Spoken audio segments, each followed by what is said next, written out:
Welcome to Calvin's Got Game. I'm Calvin. Today I'm going to continue on my series of games I've played a certain amount of times. And today we're covering games I have played 22 to 27 times. But before we get started, I want to remind you to hit that subscribe button, hit the like button, and also tell people about this channel. And hopefully we'll get some more subscribers. I'd like to hit 500 before December 31st. Don't look like I'm going to make it, but there could be a Christmas miracle out there, right?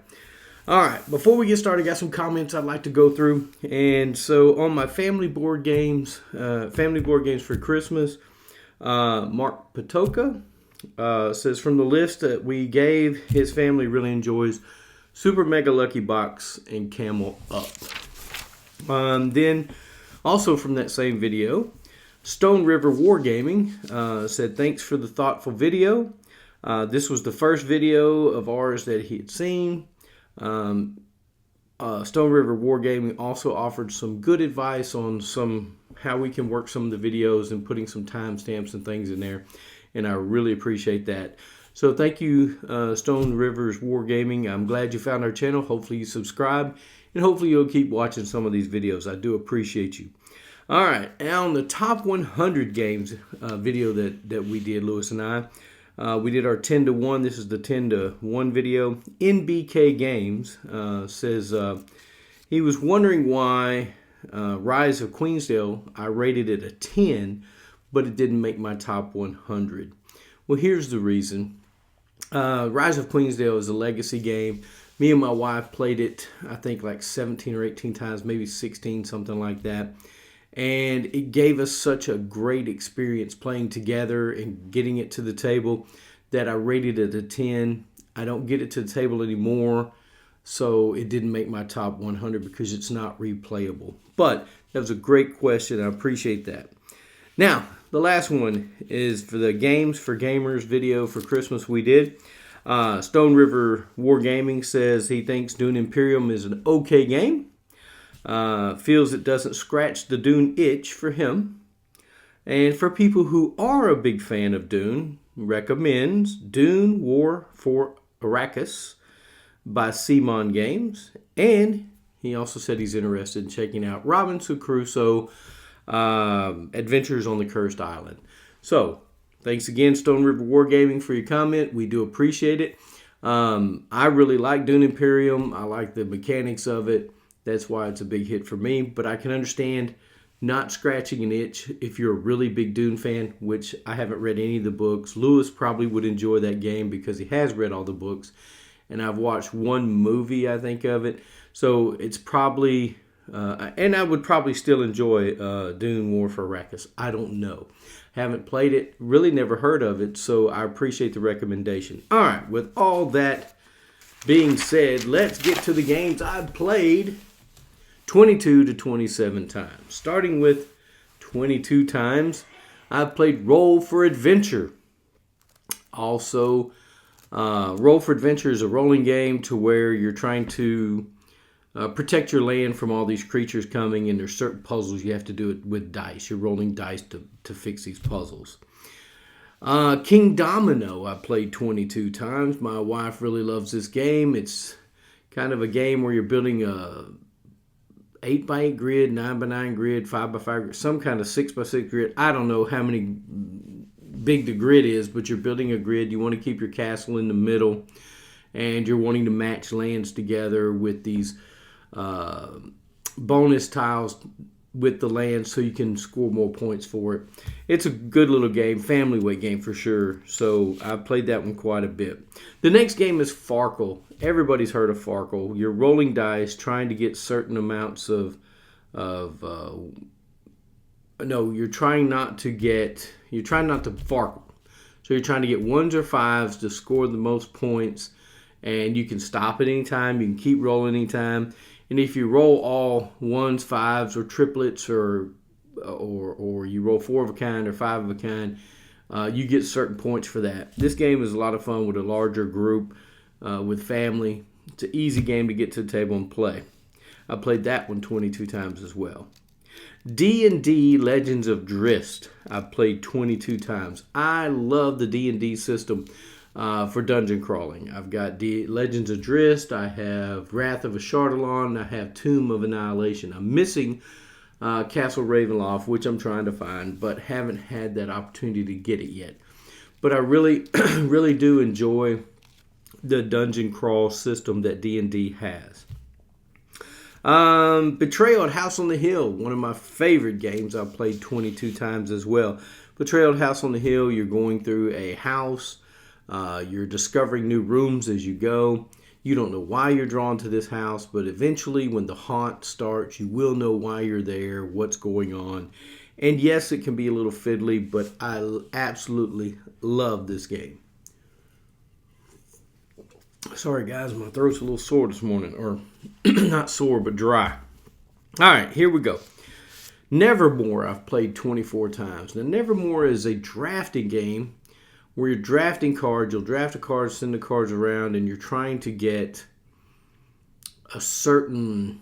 You have magic, you have fighting power, you have hearts, you have ravens. And if you get all ravens, you're going to win if you can get all ravens in your hand, which is possible. Not likely a lot of times, but possible.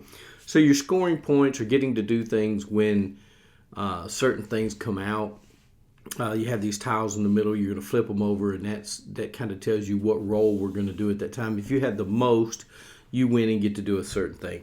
It's a really cool game. Nevermore, I played 24 times. Another game I played 24 times is My City. My City is a legacy game as well. And it's kind of a polyomino game to where you're covering your board, trying not to cover trees, and you can't go on rocks or forest, and you can't cover wells. As the game grows, you'll get more stickers and things on the board.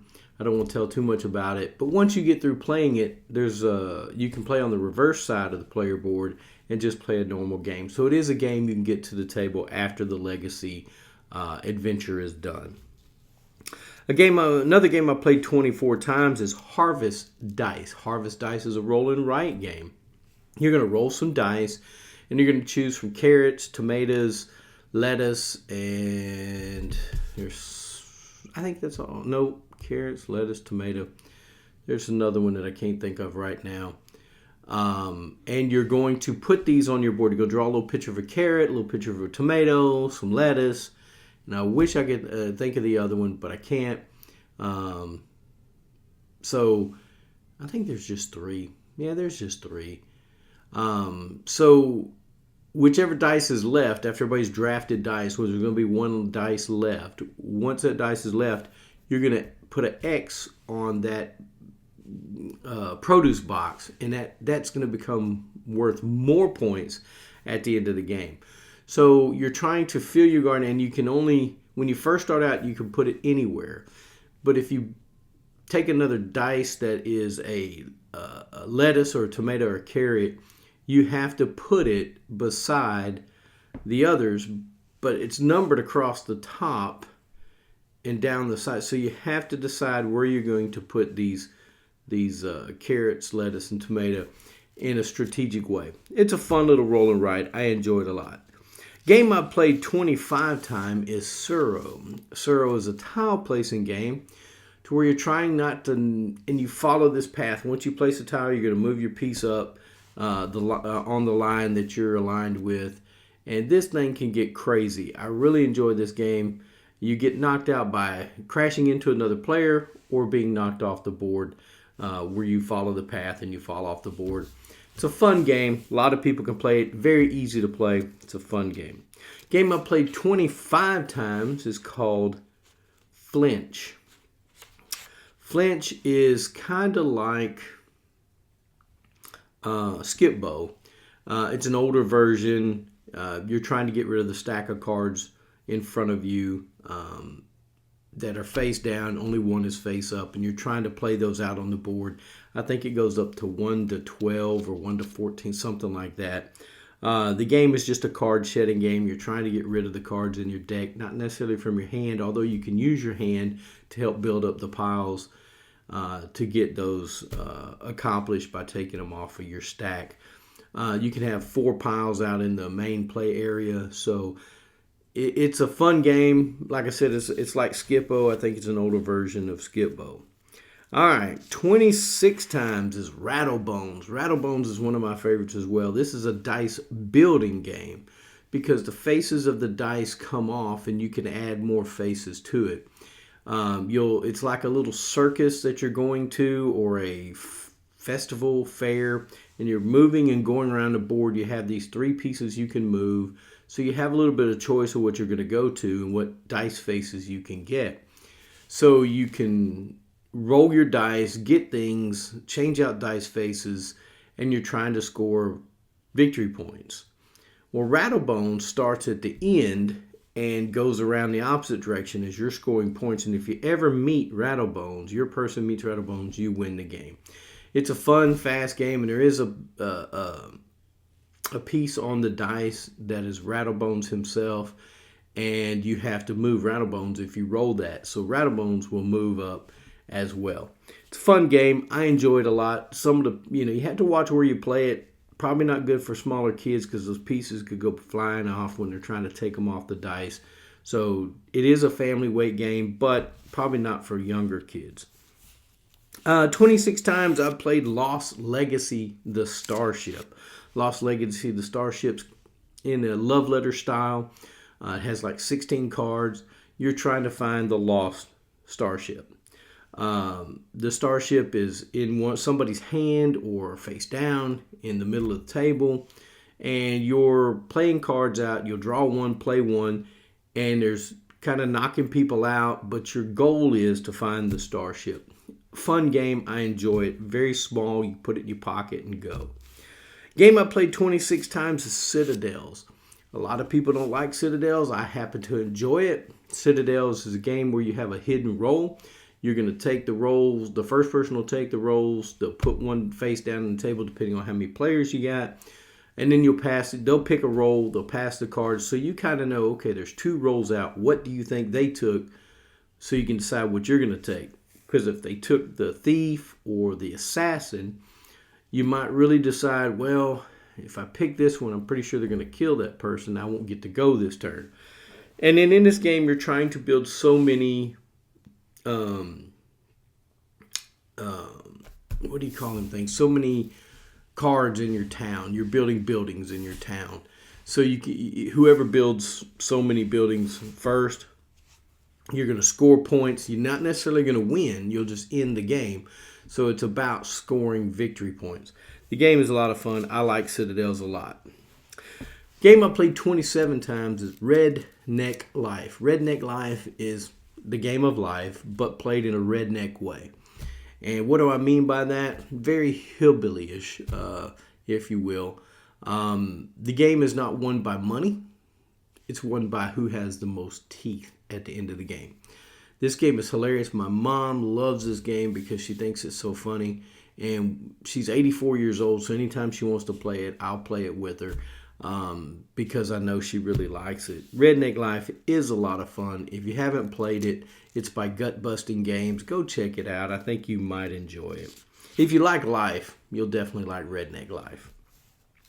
Another game I played 27 times is King of Tokyo. King of Tokyo is a fun Yahtzee-style rolling game, but you're playing with monsters, trying not to die. You're trying to get fame points. You're buying cards with energy cubes to help you out in the game.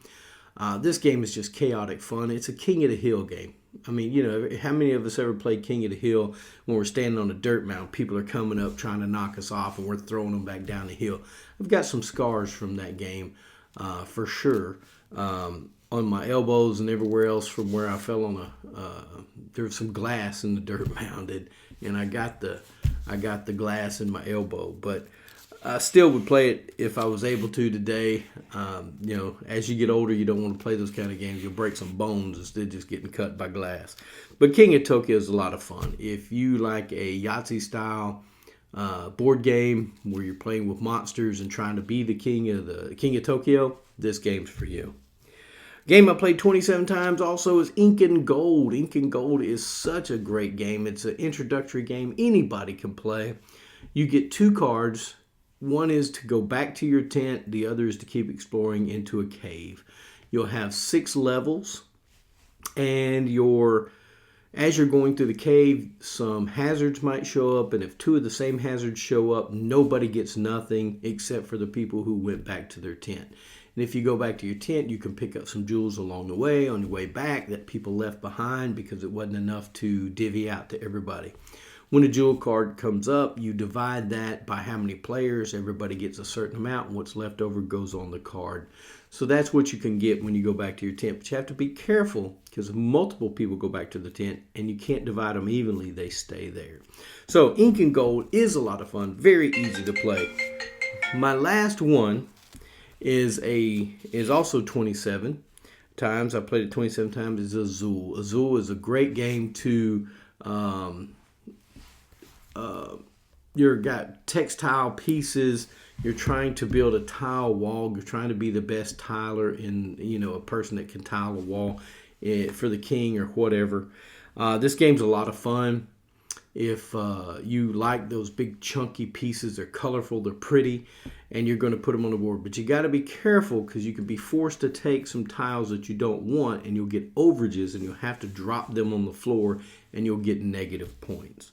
So those are the games I played 22 to 27 times. Guys, I hope you enjoyed this video. I hope you think some of the games I played 22 to 27 times are worth playing that many times. Tell me in the comments how many times you played a game. What are some of the games you played 22 to 27 times? I'd love to hear it. And also, guys, if you hadn't subscribed, please do so. And like I always say, get a board game to the table, spend time with friends and family, and thanks for watching Calvin's Guide Game.